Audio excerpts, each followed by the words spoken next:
for some football? Miami Dolphins making the call. Are you ready for some football? Let's dive in and catch that ball. Let's dive in and catch that ball.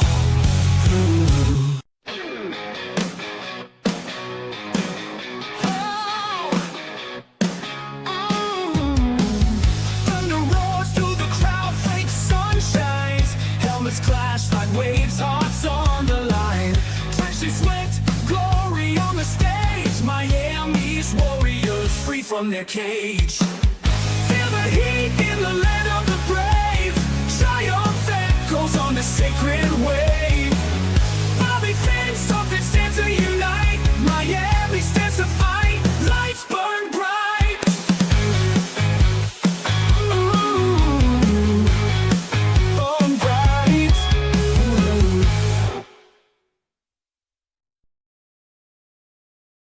Good evening, Fins Nation.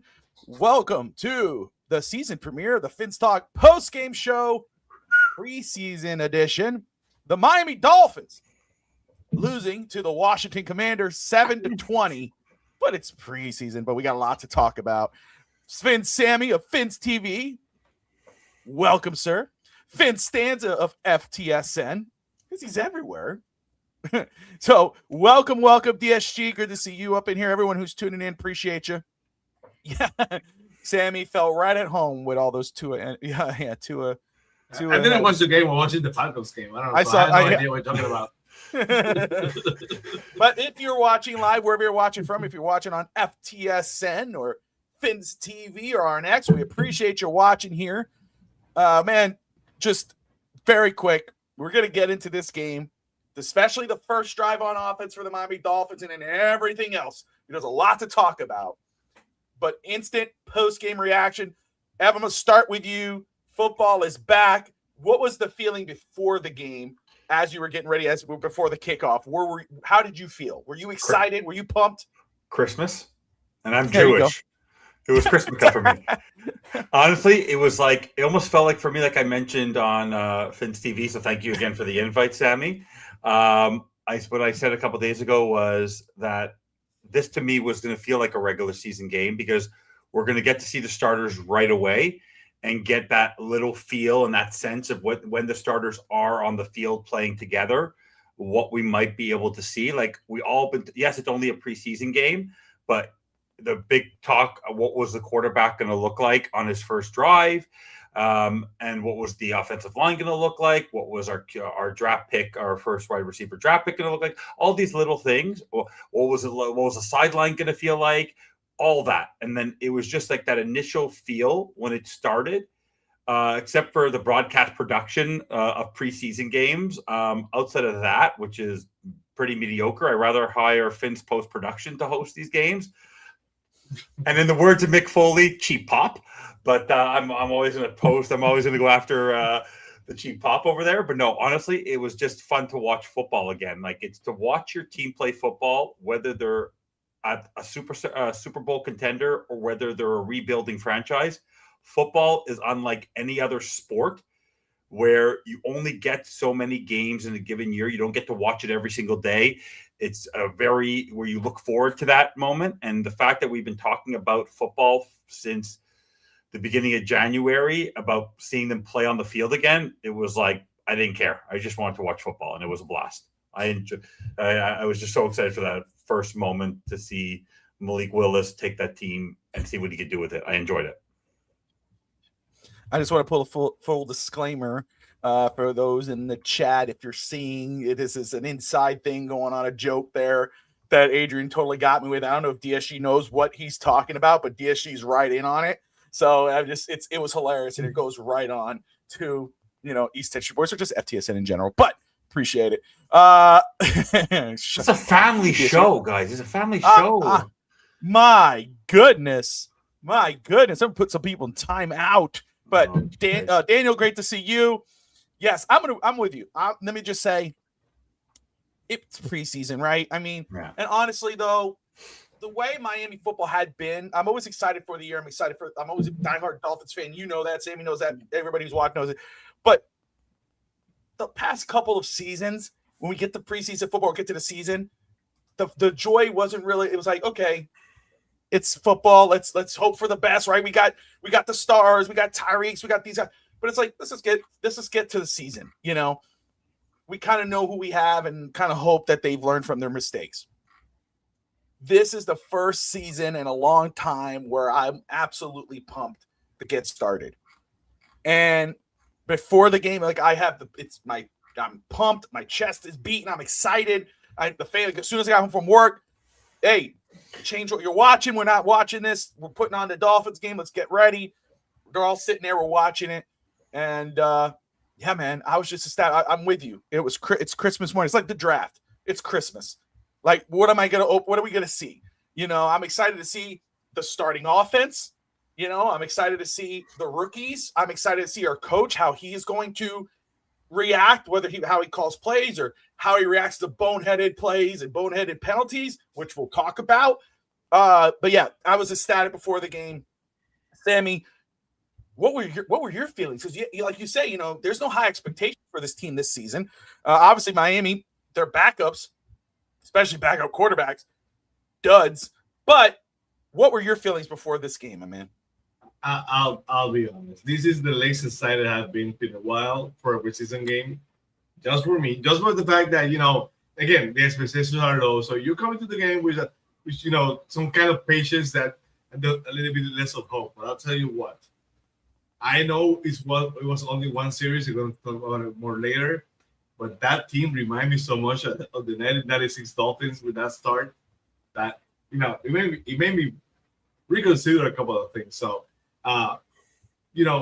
It's good to see, those young guys, playing well at the beginning. We're going to talk about it so much later, but, my perspective changed as soon as the game started. So from the bat, pleasantly surprised, very happy about, the start of the game. So my expectation was pretty low, but after that, I think we might be onto something here. So I'm really excited about it.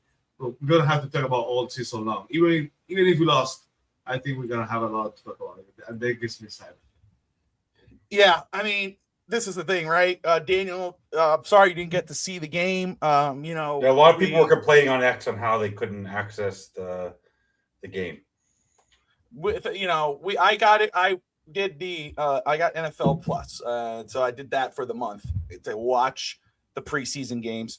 I recommend DAZN for anyone who wants DAZN. Usually, if you're an initial member and you haven't been on, they'll give you like a promotion, especially at the beginning. So DAZN is something that's also pretty popular if you guys want. But that's what I watch in Canada. Yeah, and I will say again, don't let the score kind of fool you. Again, let's just start very quickly though. But just the game itself, right? I mean, it's a preseason game. This is where it's finally live game action. A lot of these players are having opportunities they never had before. How are they going to react? We hear a lot of good things about players during training camp, and when they get into a game, they're not that guy. They've totally disappeared. I'm going to tell you, again, the best first impression. Start off right now. At least the offense in general, first of all. But Caleb Douglas. This is a kid who, again, when he was drafted, how many groans and moans did we hear when he got picked? Kind of like Cam Smith, right? When he got picked, we were like, who? Caleb Douglas is a guy I like, but not in the pick that he got picked. It was a little later, not 7th round like some people were saying, but later. But he had everything you want, size and speed. But then you hear in training camp, this kid's making noise. He's the most consistent offensive player. He's making, So that was somebody I was very excited to see on the field. And he was a starting receiver. He was at the top of your screen if you were watching the Washington game. I know about Miami. I was on the Washington side of it here, watching it from NFL Plus. But I'm going to tell you, man, he found a way to stay open. He would have had 2 big catches had he kept the first one in bounds, which was a rookie thing. He should have knew where his feet were. He knew he made it. But he made up for it because he made a big one-handed catch and was penalized. He made a big one-handed catch to secure it. It was only actual catch of the game, but enough to go, there's something here with this kid. He had the best first impression. I'm going to give it to one best first impression for me, Caleb Douglas. Awesome to see. FinStanza, who gave you that best first impression? It could be the same guy, but if there anybody different, best first impression. Well, as we all like to say, it all starts with the quarterback, and the quarterback had the biggest expectations heading into this game, whether it's regular season or preseason. And in the words of my son Zach, wait, the quarterback knows how to slide? Like right away when he did that, like I didn't even tell my kid. Like he's watching the game going, oh, the quarterback, he knows how to slide. That's wonderful. But like getting out of the pocket, the arm strength, the presence, it was just the command of that offense, just even on the first drive and utilizing we got to see him get outside the pocket. We got to see him use his arm. We got to see him run. We got to see all the little elements of what you're going to look forward to from Malik Willis. And that was my best and first impression, because now you know whether the team is good on paper or not. There's a guy there who is able, with the first team offense that was there, was able to take the ball from the 10-11 from behind the 10-yard line and drive down the field. So he wasn't afraid of that. He wasn't trying to force anything. He found the security blanket in his first two plays, which I think was smart, in getting comfortable in Malik Washington. Like I feel like one thing we learned today overall, and we're going to talk about it, but like we now know typically who the 1-2 punches at wide receiver. And I think I know who the third is going to be and who the 4-5s are going to be. And who's really doesn't have a chance to make this roster, which we'll talk about later in the show. But no, the best first impression for me was Malik Willis, only because he basically did what he had to in the first drive. And basically you don't need to see him again if you don't want to, because he did his job. He didn't leave anything there that was uninteresting. You got to see him run. You got to see him get outside the pocket. You got to see him throw. And he was quick. And by the way, you notice how quick he gets to the line of scrimmage? That was also very important.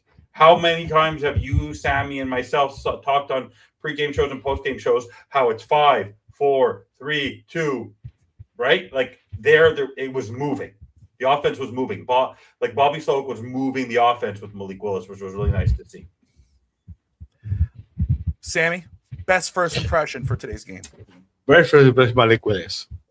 You know, the arm strength, you can see it. You can see it live. That arm strength is probably because we're accustomed to the weaker arm quarterbacks. Noodle arm? Yeah, noodle arm. So that arm, that was amazing. The speed, the I think that, we might be onto something over here, because that the physical tools are there. Yeah. If Malik Willis was 24, 23 and was coming out of the draft, he will be the number one pick in the draft. By far. He's a first-year starter. He's not a rookie, but he's a first-year starter. We had to consider that. So I was really pleasantly surprised about the fact that, I think the physical tools are there. And that arm strength, the poise, he got one. It should have been 5 for 5, if you ask me, because that throw that was out of bounds from Douglas was just silly. He should have been in bounds. So he should have been 5 for 5. So I'm personally surprised. I'm actually very surprised the way they use Agent tonight. For a preseason thing, he took a pounding. He was getting hit after hit with those runs. I started to get kind of worried. So, and first impressions, the secondary, that's gonna be the Achilles heel of this team. That out of position, weak in the middle. The cornerbacks, even Chris Johnson, look iffy at times. It's gonna be hard to stop teams if you cannot patch covers.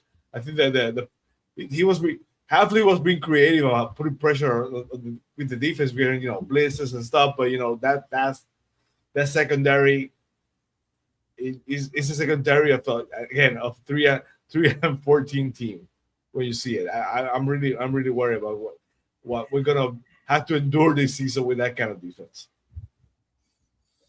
And I'll say too, again, in regards of the secondary, which obviously we expected, right? I mean, in regards to first impression, we kind of I don't think it's much of a shock.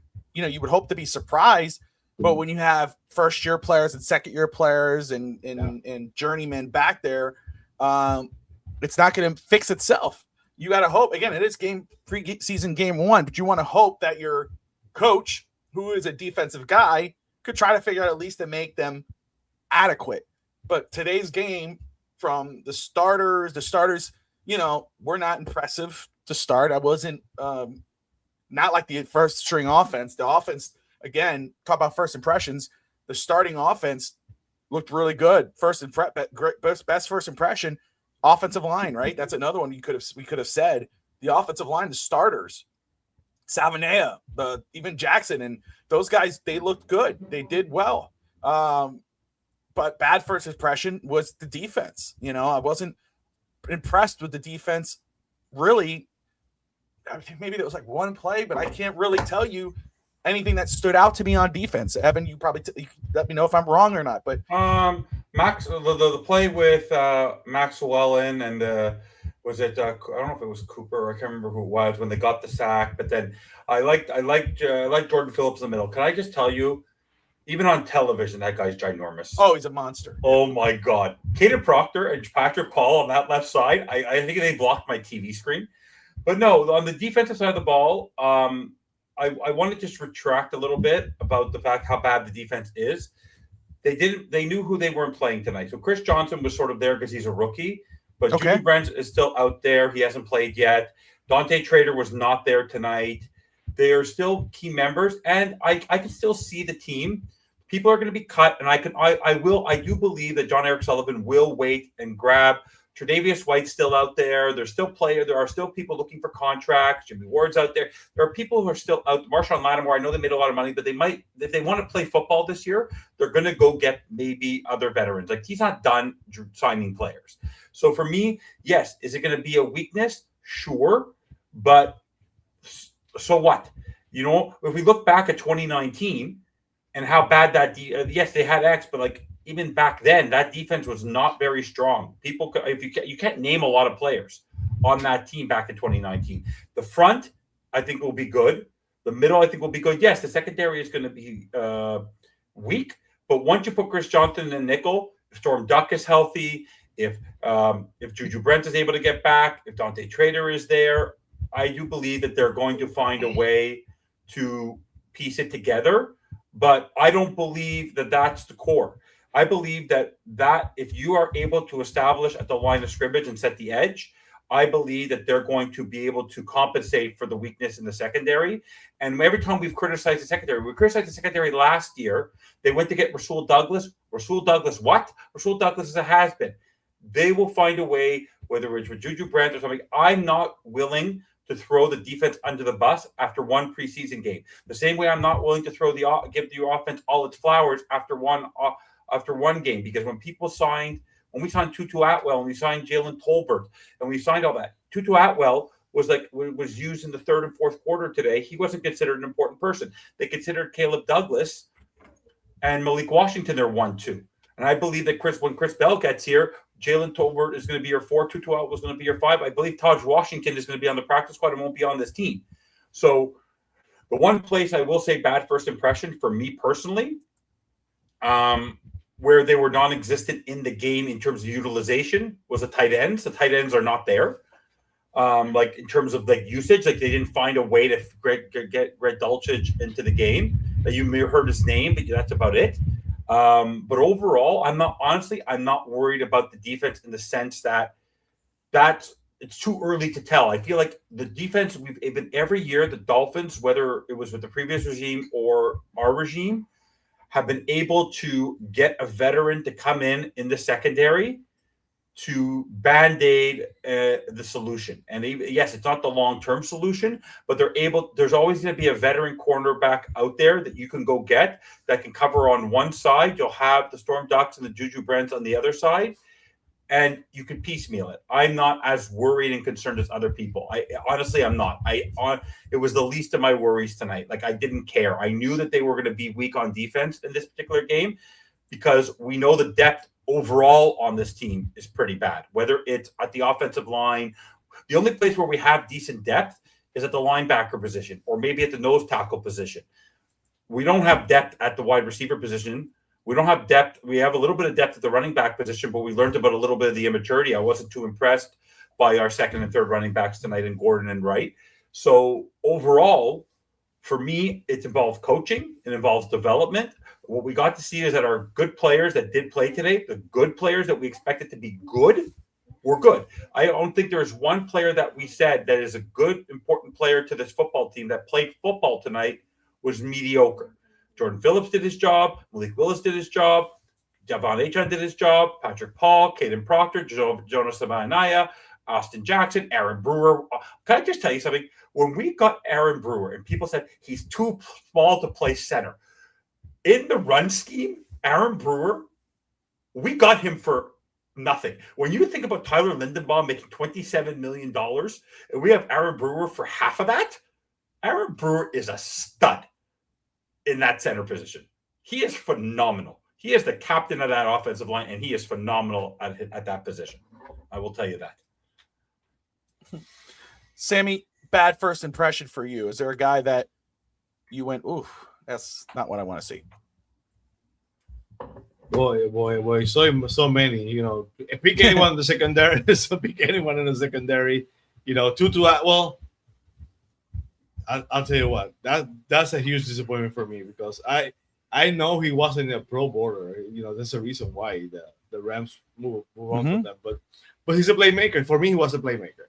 And when you have a team that's not expected to be very good, you usually want playmakers, guys. You know, that will have that play in the game that might change the tide, and you get some momentum. So I saw Tutu as kind of a playmaker.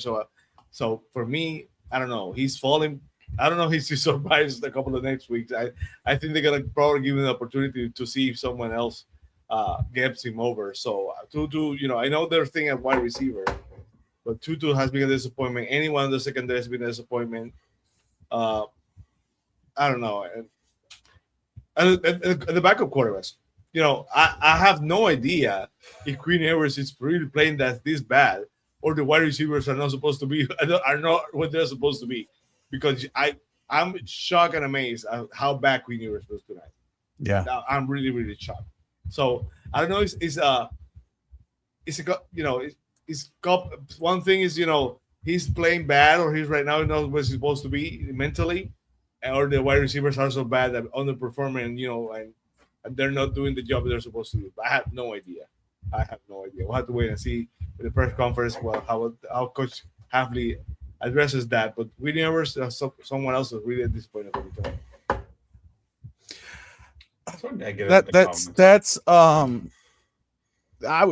I'm surprised as well with Quinn Ewers. The QB 2-3 position is it's a problem, right? And Evan could talk about his hat and after I say this, but the QB the backup position's a problem. And you know, again, Quinn Ewers. After last season, even after they signed Malik, I mean, you would think, let me show them that they're wrong. Let me prove to them that I should be the guy, or they made a mistake going after Malik. He hasn't showed that in camp. We've heard about him struggling in camp, and you would say maybe when the lights turn on and it's game day, maybe he shows up. He did not show up. I mean, that interception that he thrown had nothing to do with wide receivers. Had everything to do with Quinn Ewers. That was a Tua-like bomb in the air. It was a floater right into the breadbasket of the secondary of Washington. It was disgusting. And everything else about his play was disgusting. Him and Cam Miller combined was 4 of 19, 66 total passing yards, no touchdowns, 3 interceptions, 1 fumble that was recovered, and a passer rating of 1.97. Cam Miller threw 2 picks. I understand it's game 1. I understand both guys are very young, but you can't play like that, because I do not believe, no matter how shitty sucky the secondary is or whatever, I don't believe that Miami is like, oh, we're planning on losing. Well, if you're not really planning on losing and you really want to try to win, if Malik Willis gets hurt, you're in for a whole lot of pain if one of these two guys are coming in as your starting quarterback. So I'm going to be very interested to see what Miami does in the next few weeks if game 2 comes on a preseason and these guys continue to play as they did tonight. Tutu Atwell, I like you brought him up because I was watching him and I was watching Malik Washington. I thought about our friend Manraj, who watches Fins Talk Today, who's been in the comments lately the past couple of weeks. Shout out to Manraj if he's watching or if he does watch later. But, he's asked a couple weeks now or a couple shows now about should Miami bench Malik Washington in favor of Tutu Atwell because Malik didn't play well last year. And I was like, Malik just needs an opportunity. He's been building chemistry with Malik Willis, reportedly. Well, point in order, Malik Washington had 3 catches. I mean, you could see that the chemistry he's built with Malik Willis has been as advertised, where Tutu Atwell was nowhere to be seen. So just something else to point out there. Evan, your point about the quarterbacks in your hat. Oh, the reason I'm wearing these hats is everyone, Bass Pro, all the years I've been driving by a Bass Pro, I go, what was I missing? And then I walk in and I can't wait to go back there every day.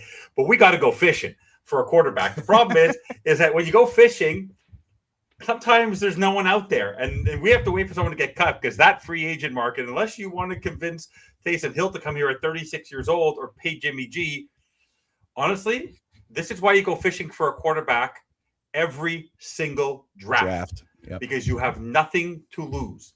And Steve Malloy must have been watching Fins TV because what did I say a couple days ago is that Quinn Ewers read too much of his own stuff, read too much about what the fans were saying when they benched Tua, and too much of his own press, and he is faltering. And it's because he was a 7th round pick who didn't do, in the end, left college because he didn't want to compete with Arch Manning, and was a 7th round pick and adapted to a scheme that now he's having trouble getting out of, and he literally looked lost.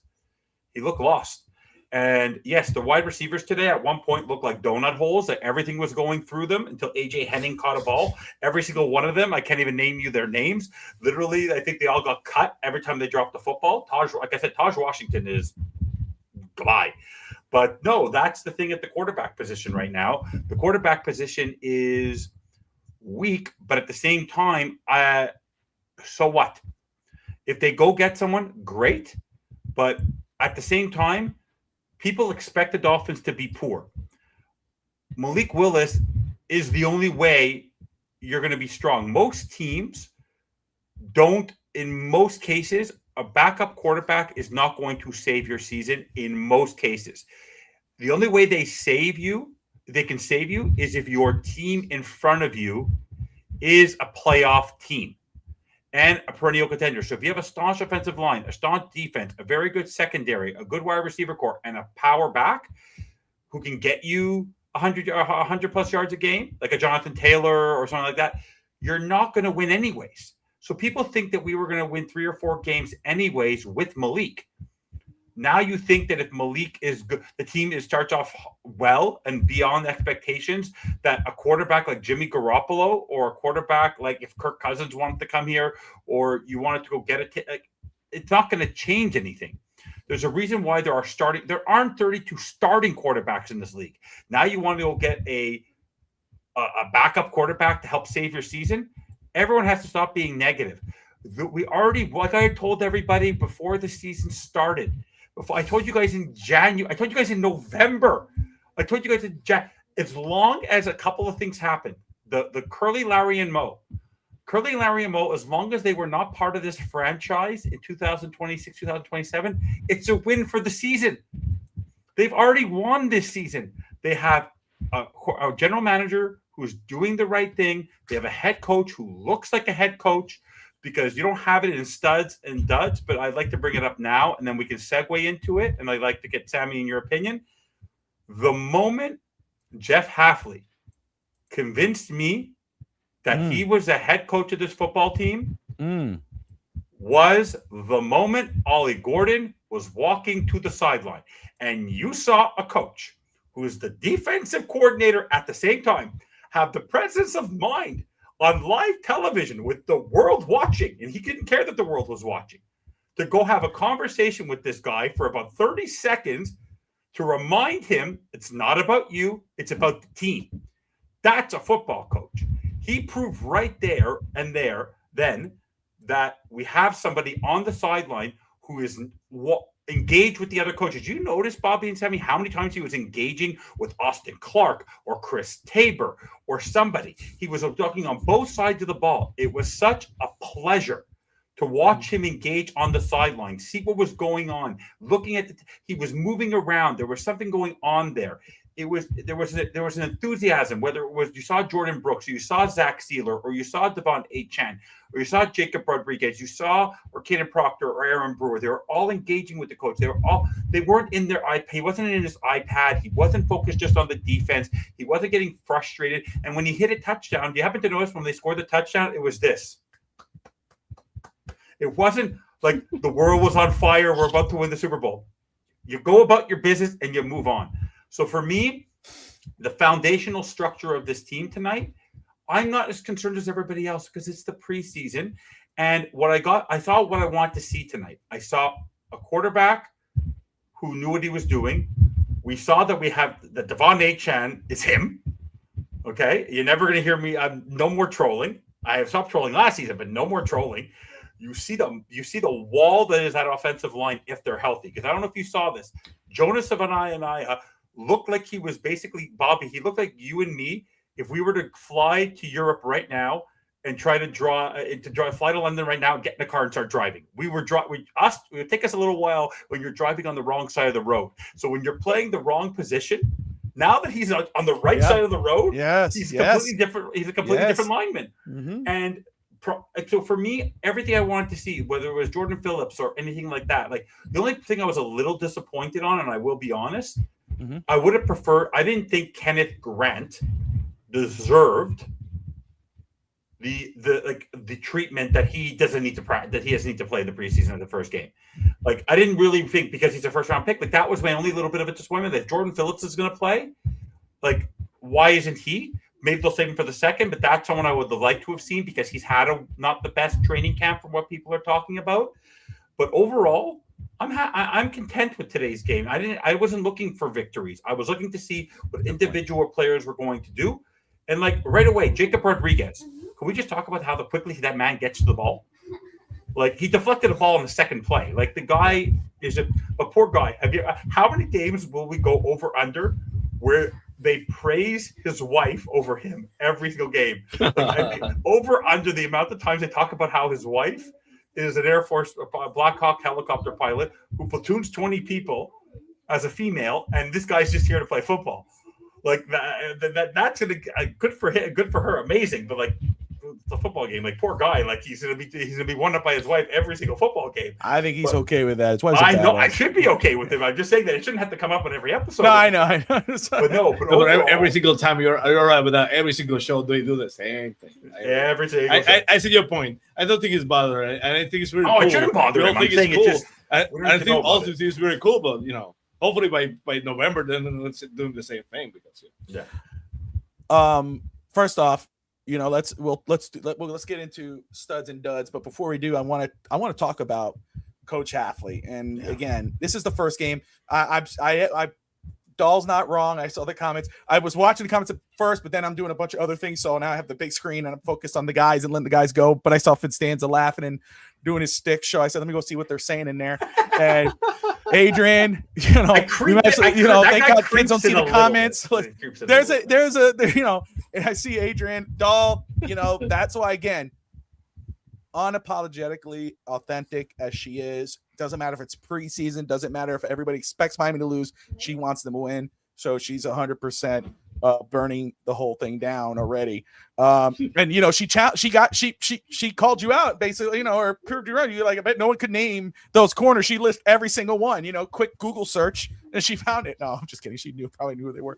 But shout out to everybody in the comments. I appreciate you. Love you guys. Joining us at late hours, 10:58 p.m. Eastern time, Dolphins football.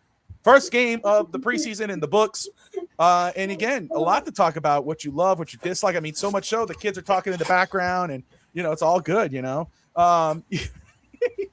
But talking about Coach Hafley, what Evan brought up, I just want to talk about that because that's something we both right away, as soon as he started talking about it, I was like, yes, it's the first thing I noticed, and when Ollie Gordon got caught up and then had that boneheaded penalty, and it is what it is. You can't let tempers fly, but in the old regime, that would have been overlooked. He would have stayed there with his playbook, our former coach. He would have been like this, with his big sunglasses on, and would never said a word.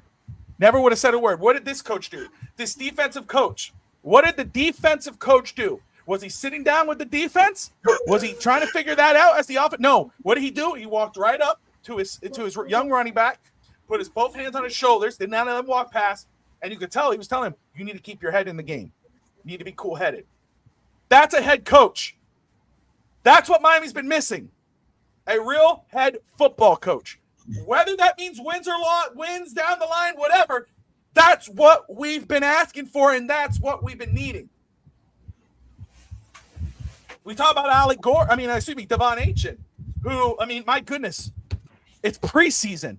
You don't have to do that hard. We know you. We're okay. This guy went for 7 of 39 with a touchdown, cut through. The offensive line was stellar. The starting offensive line, it was gorgeous. I think of that GIF when it goes, perfect, absolutely. Homelander, perfect. It was perfect. It was beautiful. Savanea, this is what I've been waiting for. This is what I've been talking about. It's great. It's good. As healthy. Evan's not wrong. When there's no help, that may be the issue there, and that's when the depth problem becomes the thing. But 739 for a touchdown made it look easy. Ollie Gordon, minus the touchdown, matched it. Played for 7 of 39, 5.6 yards per carry. The same as Devon Aitchen. The same as Devon Aitchen was Ollie Gordon's numbers. You saw the talent. You saw the cuts, but also the help of the offensive line came in after. But what's the difference between him and Ollie? For him and Devon Aitchen? Obviously, levels, right? But also that mental block right there. You cannot do that. That kills a drive. That kills a thing. And your defensive head coach went up to his second-year running back and said, what the hell are you doing? That to me, talk about best first impression. I know a lot of people say, oh, coach having been held accountable for what the defense played. Sure, yes, he's a defensive coach. He has all season to show development within that defense. No matter what your expectations are, there's no real expectations about this team. We knew that defense is going to struggle. But now it's about, can we see that defense get better with the talent that they have or don't have? How do they develop? Does he make the right adjustments during the season? Let me take this guy out, put this guy in. Then you can start really talking about what he does on defense as a defensive coach when it's supposed to be a specialty. But if you're talking about as a head coach, getting in your players' faces, whether it's offense, defense, or special teams, that's what you want. A head coach, not a defensive head coach who's calling defensive plays, only focused on defense, lets his offensive coordinator do everything. No, a guy who's focused on the game. On the game. So for me, as Evan said right there, I agree with him. That told me enough saying, we got the right guy right now. I feel totally comfortable with him right now from that one moment alone. For those overreacting for the first preseason game, it's preseason game 1. But let's be honest here. There are no expectations to really win this year. You shouldn't have expectations. It's about development. I'm sorry. Development. It's okay. By the way, I'm not looking at just yet.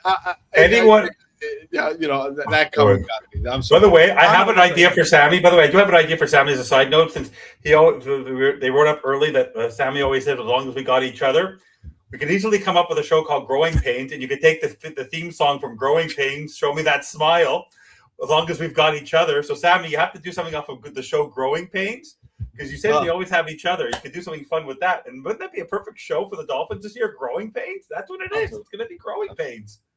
Absolutely. Right, Bobby? But if I may, don't you love that theme song? As long as we got each other. As long as we got each other. No, but listen, I'm sorry. I took a look at the comments. I pressed the wrong button. But listen, again, that right there is enough. No more of that fake, and Duke is not wrong, right? There was a lot of guys. They saw the nerdy IT picture of McDaniel with the curly hair and the big glasses. I want that coach. He looks cool. He talks fun. But during the game, when there's the defense on the field, he's looking like this, talking with Tua, making out in the sidelines.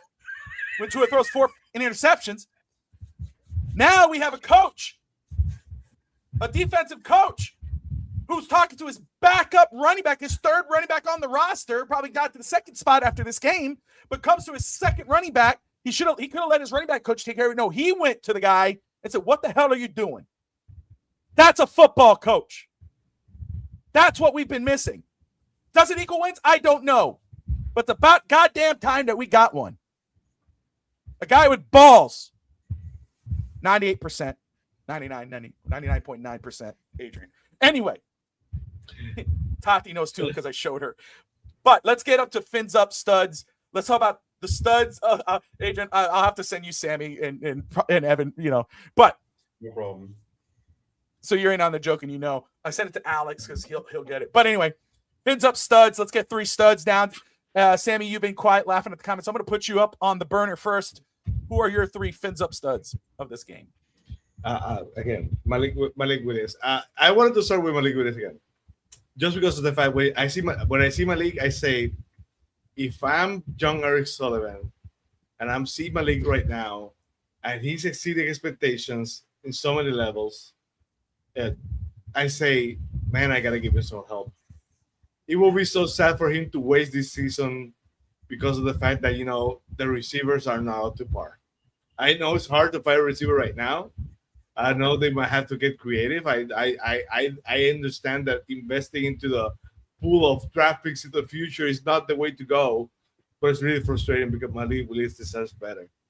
If he had a better tight end, a better wide receiver, number 2, number 1, or whatever, he will be measured how he deserves to be measured this season.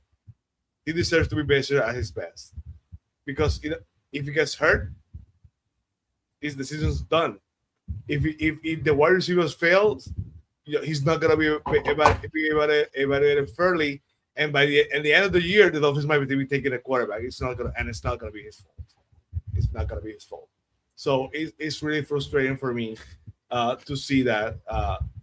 It's really sad for me. What's this? No excuses. Don't make excuses. It's not. No. You should be smart.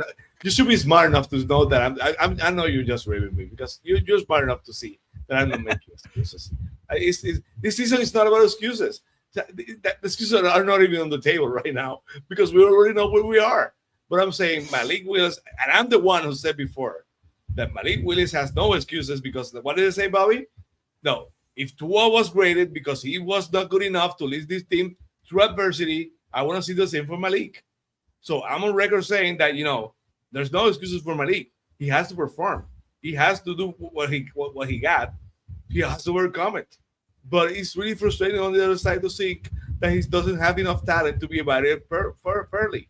Because I see the arm strength, I see the speed, I see the decision making. I think we might have something here. But he's, if this team is within reach of the number 1 pick, do you really think that they're gonna trade down, or they're gonna go to take a quarterback? They're gonna go take a quarterback. So it's really unfair for Malik. He's right now. I think he's in a back position. We'll have to wait and see.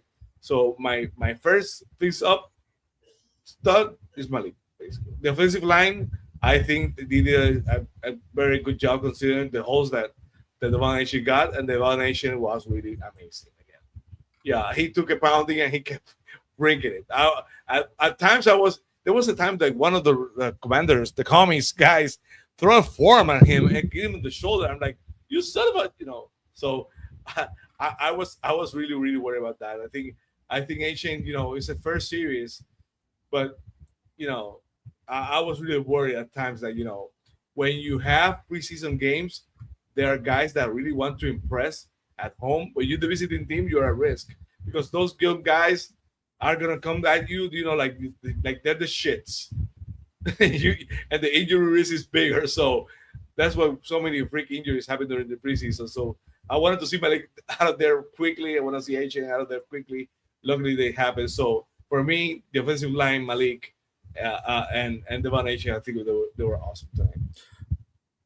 I love it. I want to address that with the Malik thing right quick. But before that, Duke's comment. Duke says, Bobby, don't you think coach should have addressed our secondary better this year? Being a defensive coach, we have the worst secondary in the NFL. Again, coach is not in charge of addressing the roster or filling out the roster. Those days are done between 2 guys with the hands in the pot. It's up to John Eric Sullivan. And I will say again, he drafted Chris Johnson with the first pick. He drafted Michael Taffe from Texas. Kyle Lewis, the linebacker, he has him out in safety. And what DSG said, right? They addressed as much as they could, but the Dolphins have way too many holes, right? So, this is not going to be a 1-year project. Let's be honest. Let's be real with ourselves here. This is not a 1-year deal where everything's going to work out and everything's going to make sense because, should we have gone defense with the first pick with our draft because we have a defensive coach? No, they went offensive line because offensive line is an issue. Then they went secondary with their second first-round pick. So they did, and they signed a lot of players. They didn't sign key guys because they don't have a lot of money. They signed players, and they're going to let them battle it out. And what they have is what they have, unless they go out and get something. I will say, Sammy is on point, and not at the same time. I'll say why.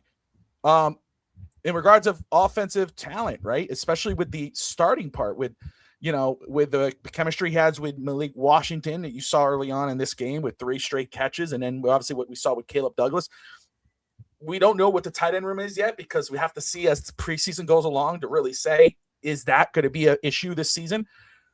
But we saw early that in this game, we saw Malik Willis, at least on that first drive, what we saw in Green Bay, extending plays with his legs, getting it in the breadbasket of his receivers where they needed to get it and catch it. Like he was making you saw the difference between him and the second and third quarterback. There was no discussion mid-game or third after this game. We're going, man, Quinn Ewers, man, can he really have an opportunity to? No, because you know who the starting guy is. But you also saw what we didn't have last year. And again, it is what it is.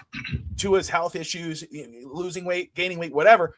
You saw the difference between having a quarterback like Tua and a quarterback like Malik. The arm strength, but also the way he could extend plays with his legs. I think wasting a year is not wrong because the wasting the year part, I think, falls on what the defense is going to look like. But again, Malik Willis knew this when he signed with the Miami Dolphins. He could have signed anywhere else for equal or probably more money, but he decided to come to the Miami Dolphins because he believes in what Coach Hafley and John Eric Sullivan are selling down here. He understands the process because if they told him, they told him ahead of time, more than likely we're moving Waddle. He knew what was going to happen. He accepted that because he's willing to grow here, but also play up to par. And what he did in the first drive in preseason says enough about what type of quarterback or what type of player this guy is. So you're right on with wasting a year, and it's kind of a shame, but I think that falls more on the defensive talent more and the depth more than it does the receivers. Because again, it's just what the team is right now. You can't fix everything overnight. My studs for this game, Bobby, I'm not buying in. I'm not selling my stock either. It's just 100% right on. Right on. Tati says it's just preseason. Yeah, but these are fans who have been burned over and over again. So yeah, if they see something wrong, it's going to be magnified because the team has sucked for years. There you go, Tati. I think we're being over optimistic. We don't draft one of when we don't draft one of the star quarterbacks in round 1 or round 2 and 27. Don't complain. We stuck for Malik with 3 years. No, we're not stuck with Malik for 3 years. It's a 2-year deal. They cut Tua after he just signed a deal for 90-some-odd million with the biggest dead cat hit. They cut Tyreek and took a hit because they wanted to move on. They traded Jalen Waddle. They traded Minka Fitzpatrick because they don't fit the system. I don't think Malik is going to get cut anytime soon because he's the type of player they want on their team to be in that quarterback room, whether they start QB 1 or 2. Duke, respectfully, I would say go back and do some research on Green Bay. Go see what they've done when they have a quarterback or whoever on their roster. When they had a few years left on Brett Favre's deal, they drafted Aaron Rodgers. When they had a few years left on Aaron Rodgers' deal, 2 guys in their primes, what did they do? He drafted Jordan Love. So no one's going to complain. No one's going to complain because it makes sense. The team is where it is. It wasn't going to fix itself. This is not Madden. Let's stop pretending everything was going to fix overnight.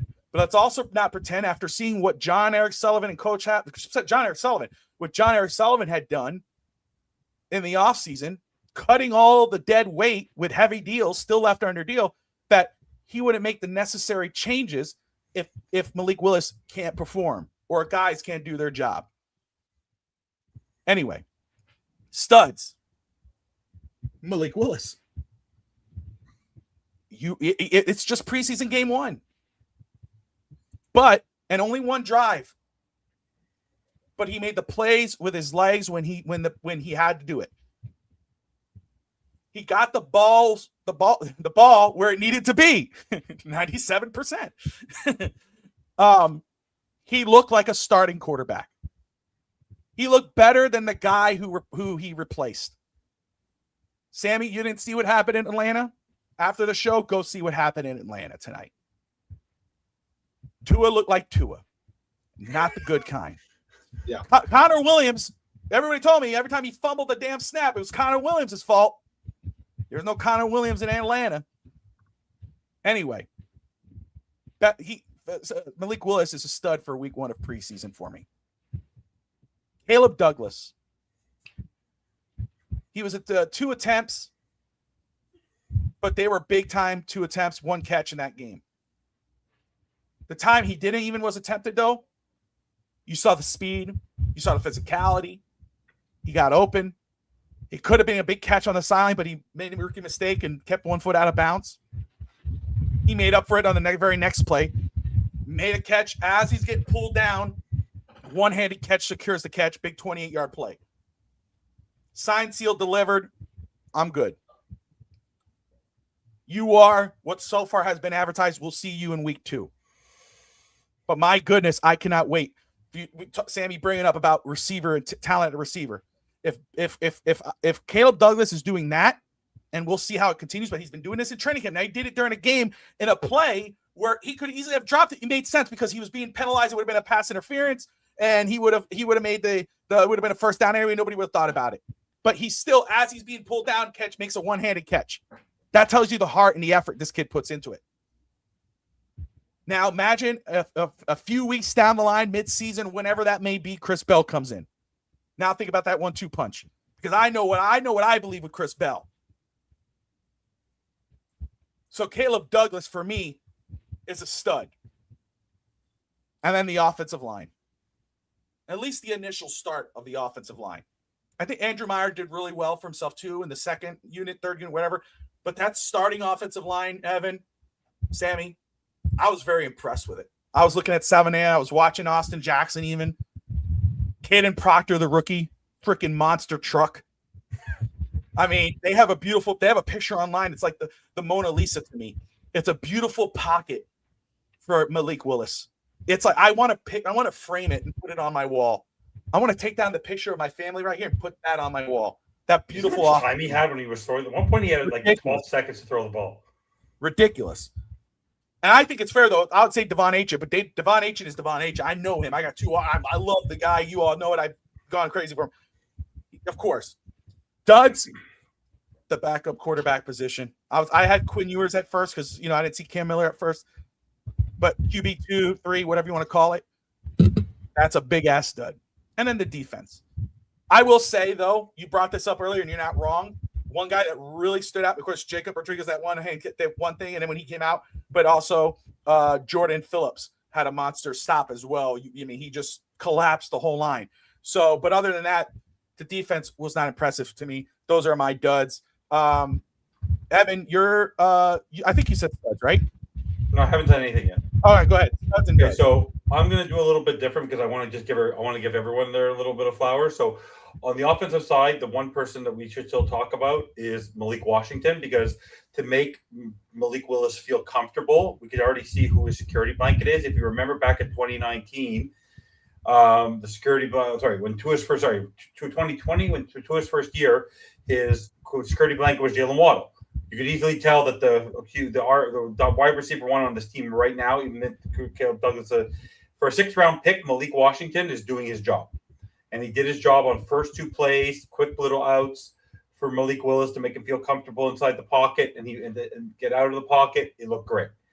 On the defensive side of the ball, I want to give credit to a guy who's a veteran who literally, if you remember the play, Bobby, how he chased down the quarterback, Willie Gay. Willie Gay is still playing for something.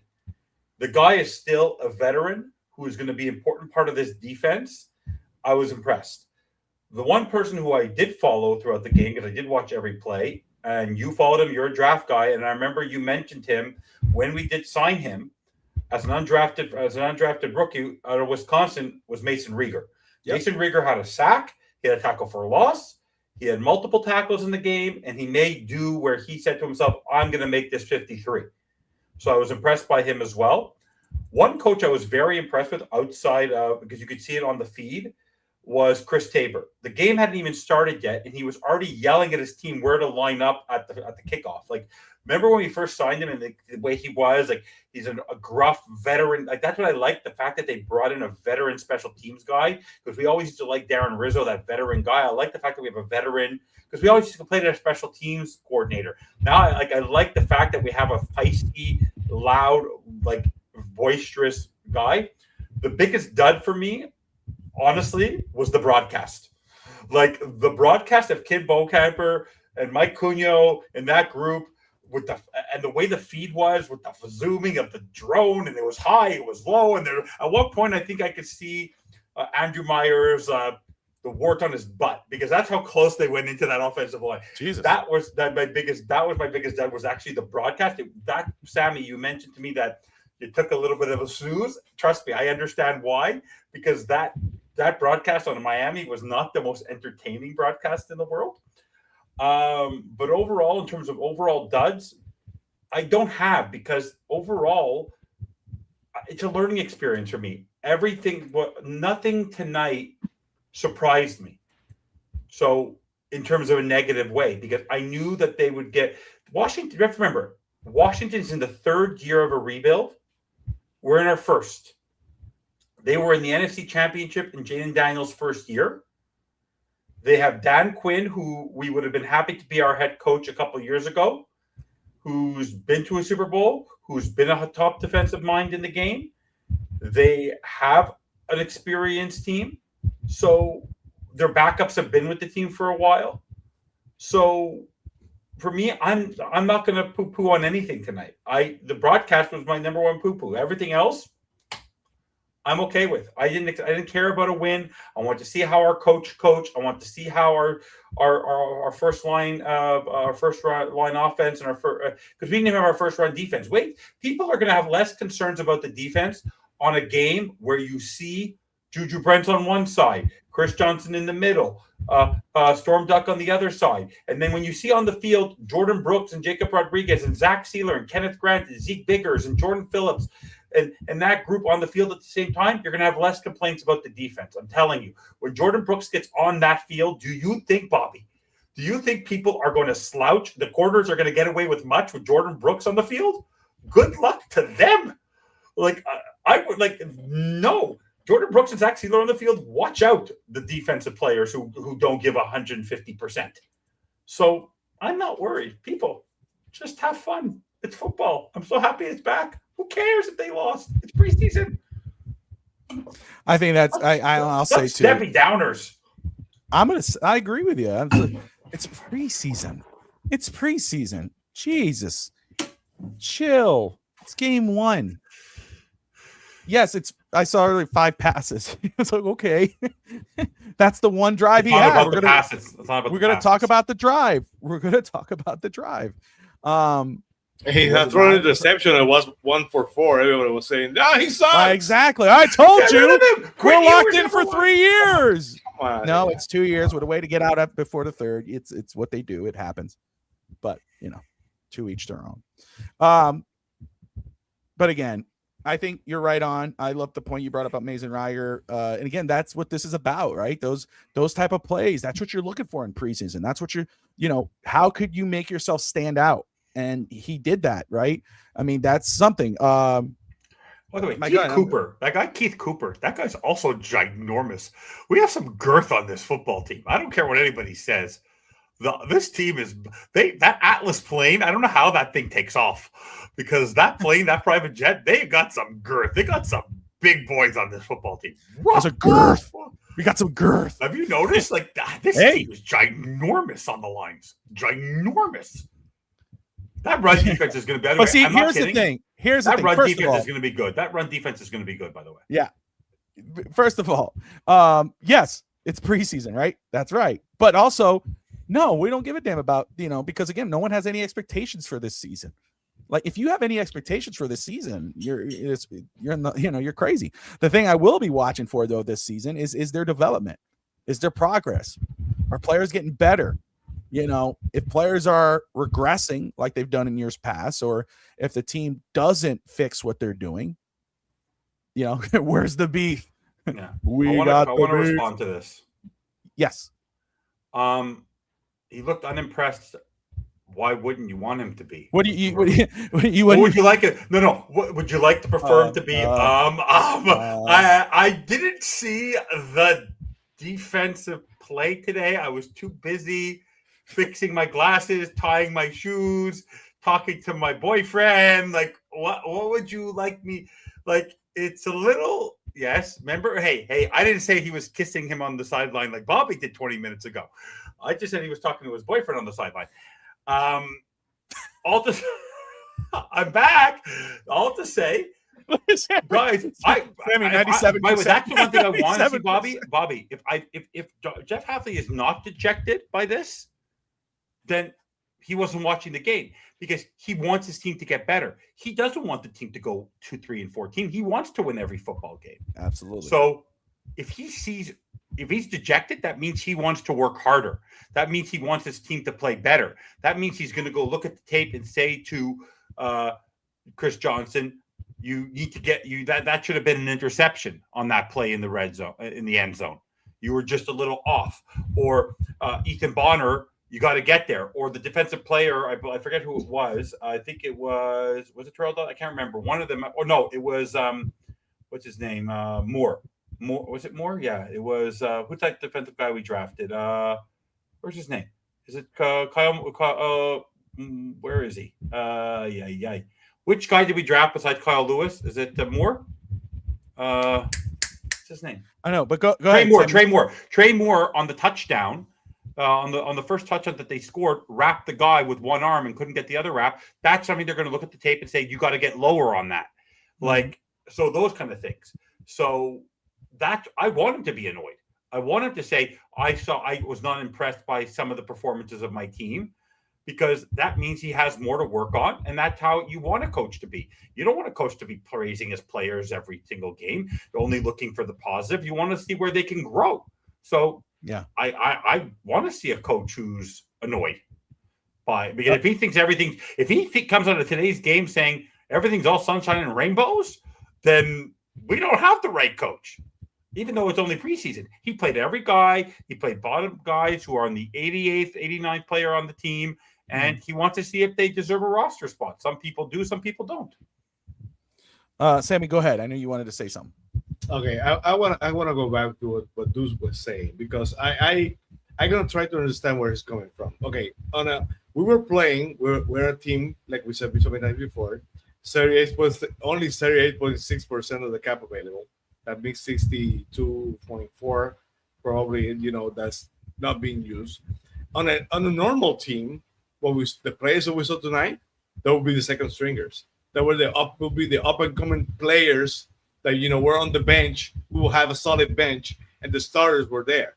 The Tyreeks, the Waddles, the blah blah blah, Chop Robinson, the Chops, and you have Chop and Chop, and those guys that we saw today starting, playing, performing, those guys would have been the backups. Those guys would have been the bench. When you're in the situation the Dolphins are right now, you have to play the bench. You have to play the young players. They're throwing to the fire. If you're gonna evaluate a preseason game by 4 quarters, you can't really be preoccupied about the fact that the Dolphins bench right now is mediocre. Yes, I mean, probably worse than mediocre right now. That's fair. That's fair. I get where you're coming from, dude. But that's worrisome. But you have to understand that basically that's the reality of this team. The fact that that this team is very, very thin, but you can appreciate the fact that young solid players are showing something today in the first preseason game. The Dolphins had a very good first series. That's the team that's going to start on offense. On defense, offense. Yes. You know what happened on defense? That's a completely different story. Yeah. But you had to be realistic at the fact that, this team, what we saw, the players we saw tonight playing, the stars, will be the bench players on any other Dolphins team that were not rebuilding. Mm-hmm. Oh, no. Yeah, I don't think you're at least you don't think you're too much. No, but it's I think it's with Hafley though, and like that's the coach, and this is why Duke, again, it's only preseason. We haven't got the live thing yet. We have to see again adjustments and how he reacts during the season. But again, this is one of the reasons why, and you bring up about his press conference, why I'm impressed with him, right? It's preseason. You're not supposed to take it that serious, right? I mean, that's what people would think, but fans can, right? You are, right? But I mean, we had a coach for a couple seasons where even during the regular season, he still tried to be cute during the post game, right? Now we had a coach who, he could have came out and said, hey, look, you know what? It's preseason, it's game one, but our starting offense looked really damn good, and I'm impressed with that. Starting defense, we didn't have all our guys out there, blah, blah, blah. But secondary, no, but this is a guy who cares about winning. And we're going to see that this season. You're going to see to me, I think, and I mean, this is evidence to a preseason game. Like you said, he came out, he wasn't, he looked dejected, whatever. I haven't seen it. I'll look, but that just tells you the type of guy, the type of coach he is, the type of expectations the team has, that even after, your team, your secondary and your second and third units perform the way the Dolphins perform, the second and third quarterback perform the way they did. He's not going to come out all sunshine and rainbows, So, and again, it's just I understand your point now, because I saw your comments where you're like, you weren't talking about those type of reactions. You're talking about, how the team played poor, but again, we expect that, especially with the second and third unit, and even with defense, because of people talk about the roster and the pit. That's what I've been saying. I'm not have the hopium for the Dolphins because of this season, about expectations on the season.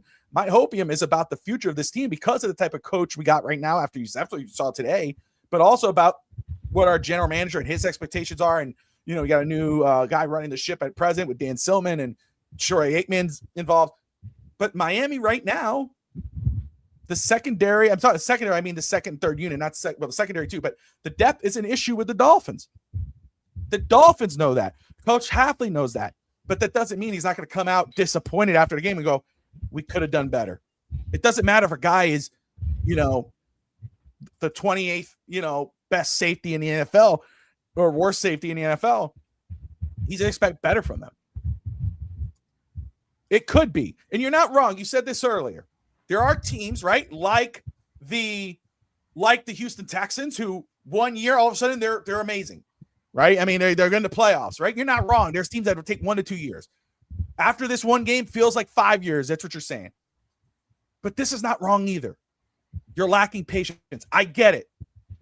All of us are. But 20 years of sucking, I've been who wouldn't? That's right. It's like I want to be good. I want it to have, but again, that was the problem though with the organization itself. The past 20 years, whatever it's been. The lack of patience to actually try to build a team. Everything was shortcuts.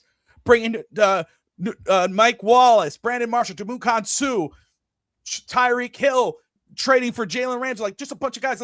Let's just trade and throw away capital and spend all this money and do all this to try to shortcut our race to the top. And where did we go? Nowhere. We underperformed. We were lackluster. We're mediocre. 8-8, 5 and whatever. Now they stripped everything down. And now yes, the fans have to be patient. It sucks. But my thing is, now the organization knows you have to try to do this right. And that's why, for me, I'm cool with it. I get it. I understand it.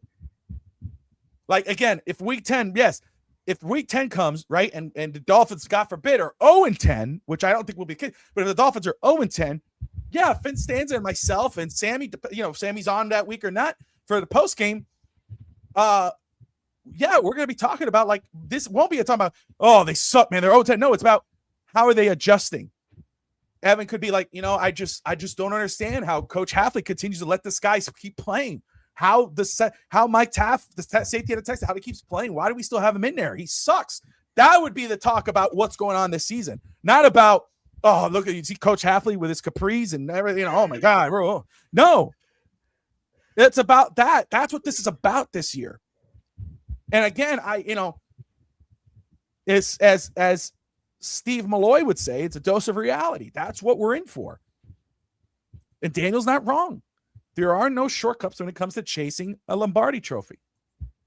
And I think Evan's on the money when he says, we talked about this. I said this. I've been saying this for years. And that's what John Alex Sullivan said, but even though he didn't do it, you draft a quarterback every year, even when you have one.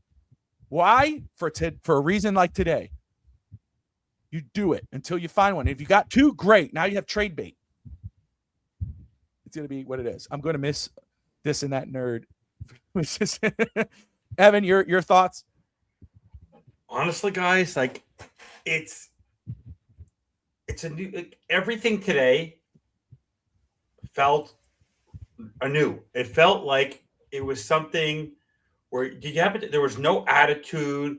It looked like it seemed like there was a team on there. Like last year felt like it was so disjointed. The first year it was nice because it was something new and fresh again, but we had a lot of stars on that football team. Now we're taking people who are leaders, whether it's a Brewer, whether it's an HN, whether it's a Brooks, whether it's a Sealer, and sprinkling in some other new players and a new coach and a new mindset where they're lockstep.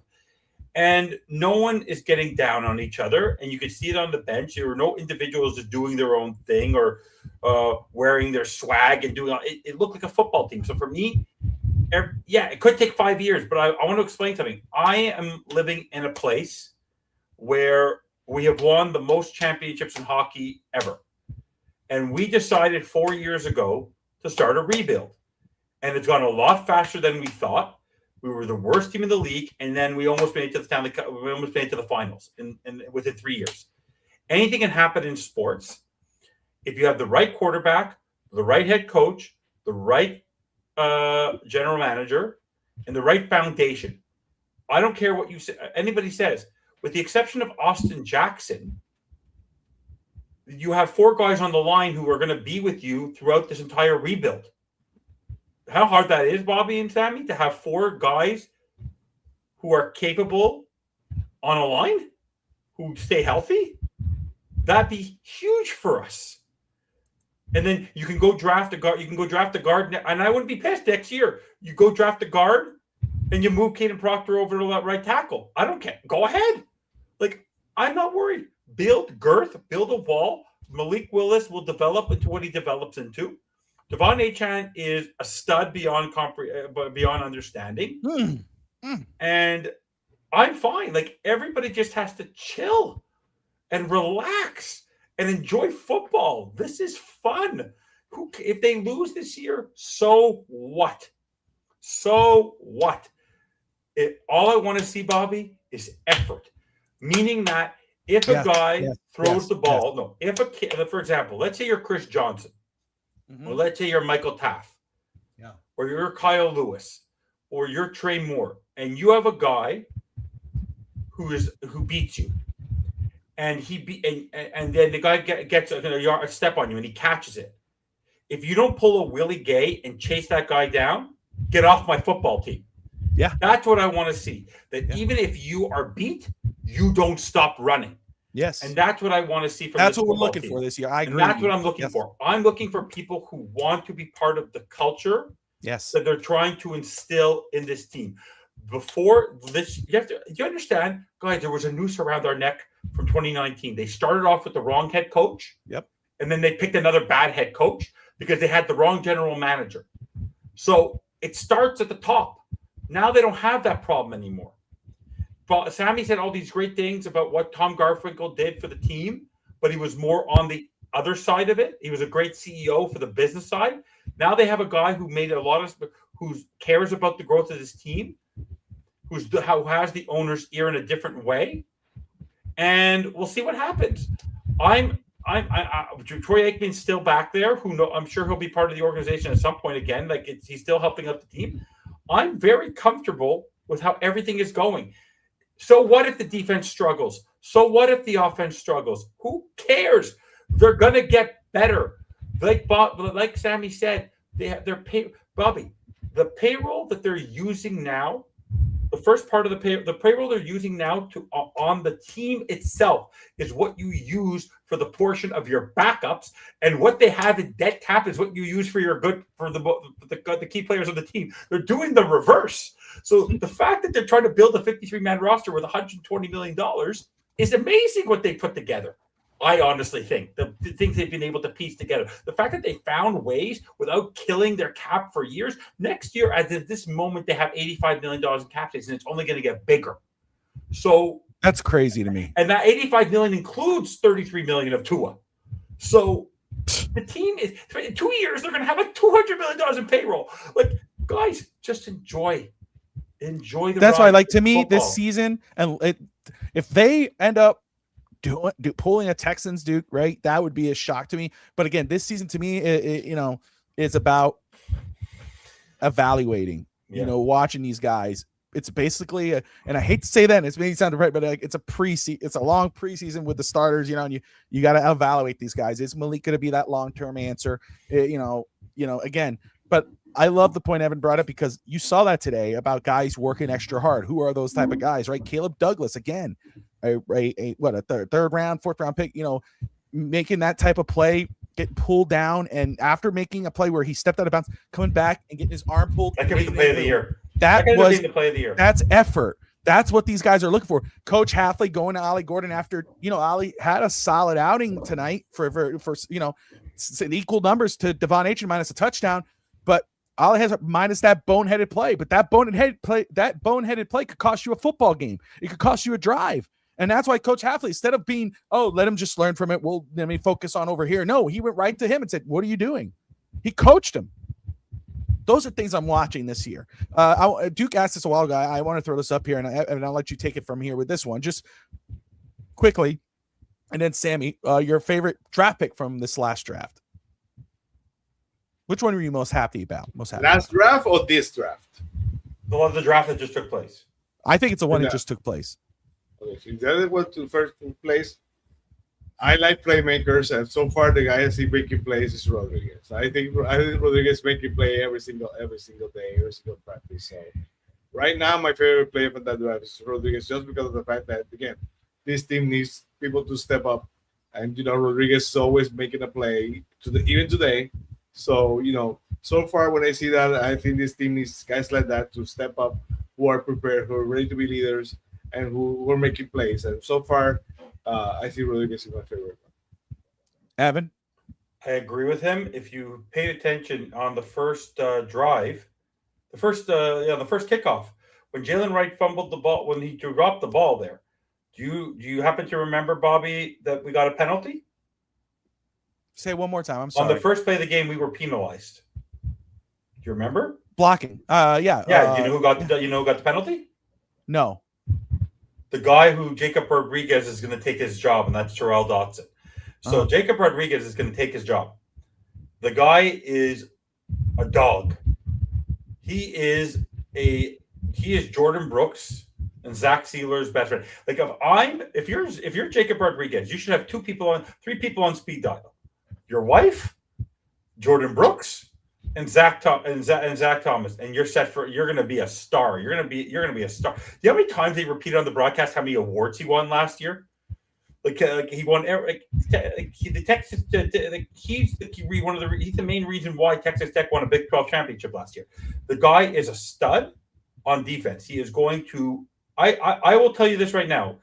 Over under 4 forced fumbles this season. He will be a dog. I will say for me, and I think Jacob Rodriguez is he's a guy a lot of fans loved, and they mocked him to Miami, and for him actually get drafted by the Dolphins. Sammy says that Jordan Brooks is the best linebacker since Zach Thomas. Jacob Rodriguez to me has the opportunity to be on that level. He is that type of player. He's that good. He could be that good. My favorite player from this last draft, Duke, great question. But it's a guy, again, I said it before we draft. I talked about him a lot on our draft shows and the FinStalk draft show. Chris Bell, the wide receiver, we took him. I was excited. I love him. And, the Miami has taken a guy that I've talked about. Savanea was one, Ollie Gordon the other, Chris Bell the third.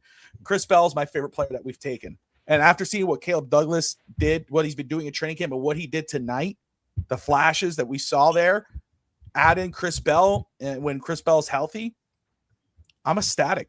And again, a guy who is an expression of the type of culture these guys want to bring in, because he is you think about the type of injury he has, he shouldn't be at the level he's at right now. I mean, he's running hard in the treadmill, he's on the sideline, he's trying to push himself to come back. So that's my favorite player, because that's the one I was banging the table for. But we did get, of course, Caden Proctor. I'm talking about girth on that line. We need to secure that line. Love that. Love Jacob Rodriguez. Chris Johnson is a guy that we a lot of people talked about during the draft process. Nickelback at corner, great too. Like Brett says, Brooks is a good line, but the best linebacker we had in the last 10 of it was Dansby. Let's see. Duke says, about time we had dominating linebackers. That's right. So great question and great points. But again, that's what this season's about. And Brett did not get to see the game because he's at work, which is understandable. But I'll tell him again, get a chance, go check out that starting drive by the offense. Go see the rest of the game.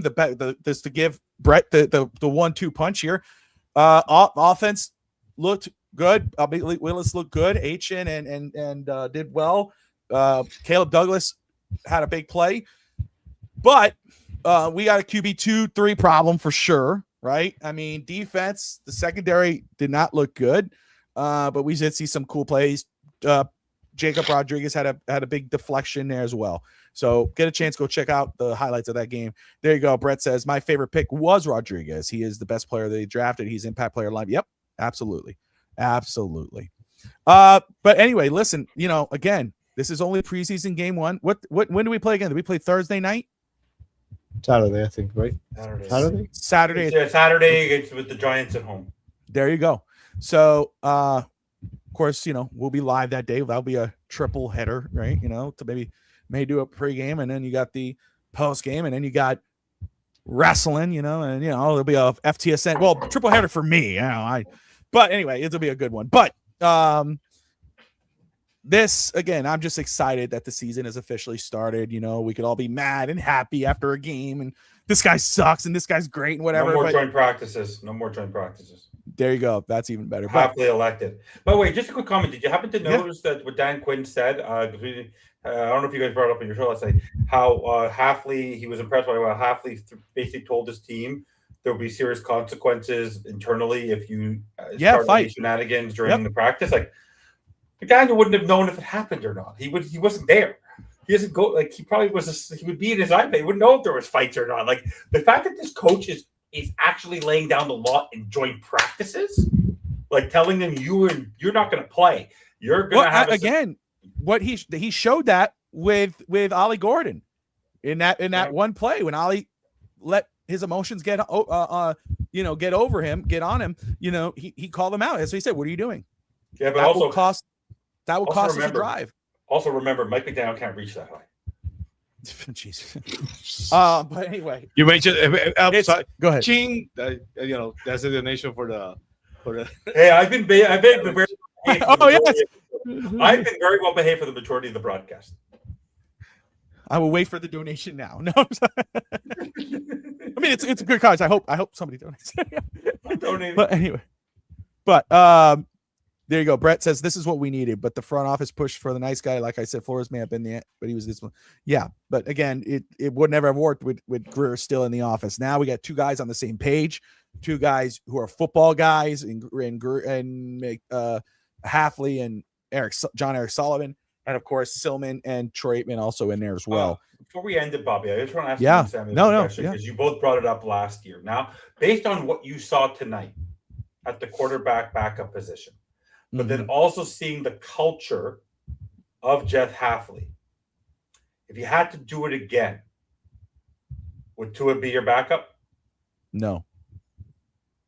Yeah. No. Remember how we also let him just sit there? Can you imagine him on that sideline tonight? Like this with the group and Jeff Hafley and that mentality and the culture. You saw him today. Dolphins X was going nuts Dolphin News, all these guys were going. Everything was. I mean, I will say, probably would have been better than Quinn Ewers and and this guy. But still, no, you're right. No, I wouldn't. They're already trolling him in Atlanta. I know because he's starting. He started.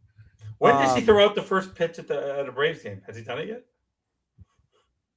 Will you be there for that, Sammy? If Tua gets invited to throw out the first pitch at a Braves game, he might give the Braves bad juju.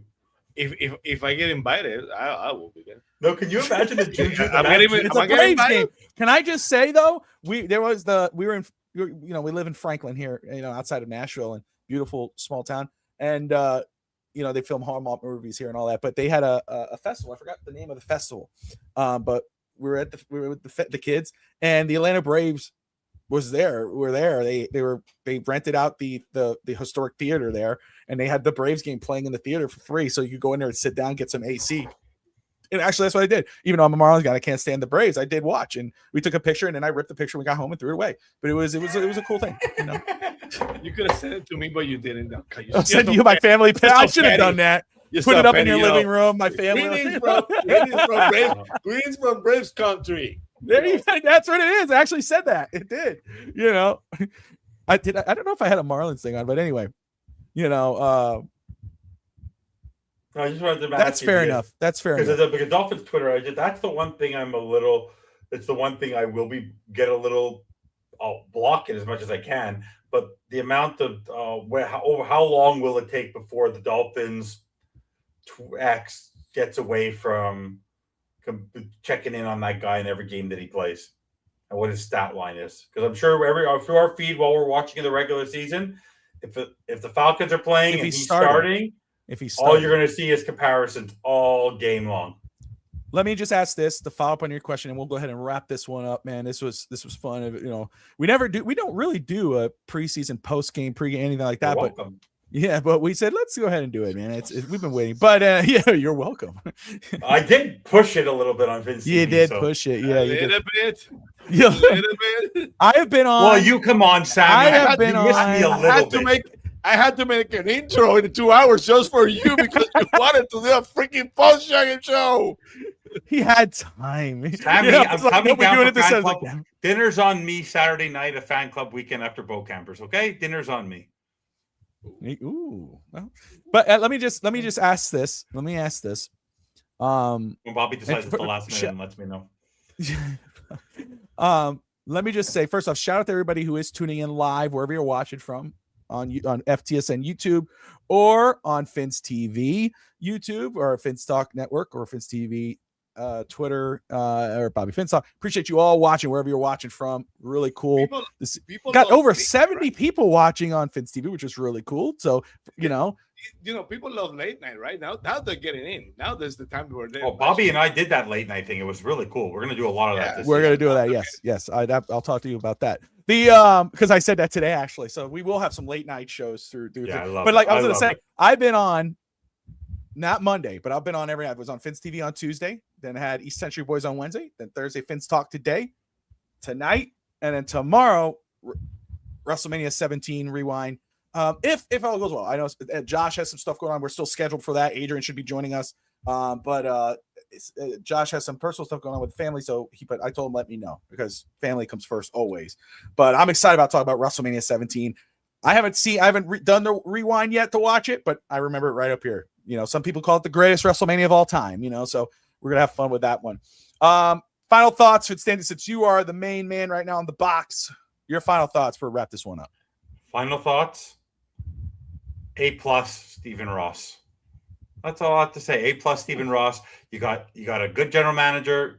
I like what I saw from the head coach tonight, his demeanor, his attitude, the foundation of this team, the core of this team, that offensive line, the girth of that offensive line, mountain of men over there opening up. Devon Achane, he's there. Jordan Brooks, he's there. Aaron Brewer's there. Malik Willis is going to be just fine. Caleb Douglas looks already made a highlight reel catch.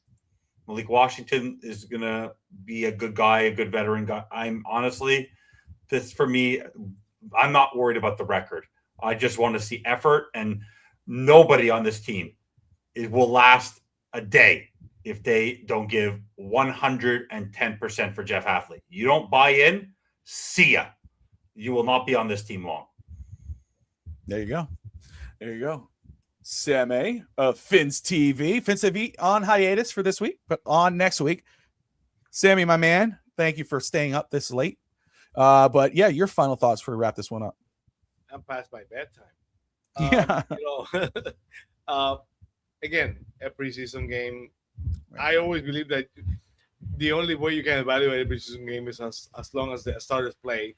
The starters on offense play very well. The defense sucked. Again, everything we said already. What we're supposed to be our bench or our backups are basically our starters. So, my expectations are not very high. I still believe this team is gonna get manhandled by many teams who are stronger, more better, just simply better, ahead of their rebuilding schedule. The Dolphins are just getting started. So patience, because but at least we know we have some glasses of hope. We have to wait and see every single week, but it's a day-to-day journey right now to be a Dolphins fan, because anything can happen every single week. That's right. Guys, I want to thank everyone for tuning in at this late hour. Football is back. Dolphins again play on Saturday's the next game. So we'll see. We'll hear about the aftermath of I need to laugh at that. But we will I'm not going to be able, that's why I can't look at the comments anymore, because just to distract me. I just got to get through this wrap up. But I want to appreciate everybody who's watching here. Fins Talk post-game show here live on FTSN, sponsored by Caneswear. If you are a Dolphins fan, Hurricanes, Florida Panthers, Marlins, anything South Florida sports, go check out Caneswear at in 2655 South University Drive in Davie, Florida.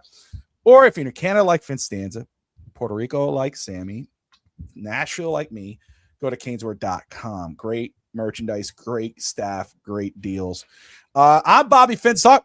That's FinStanza. That's Fins Sammy. This is the Fins Talk postgame show. Dolphin fans, football's here. Like, subscribe, and most importantly, as always, Fins up.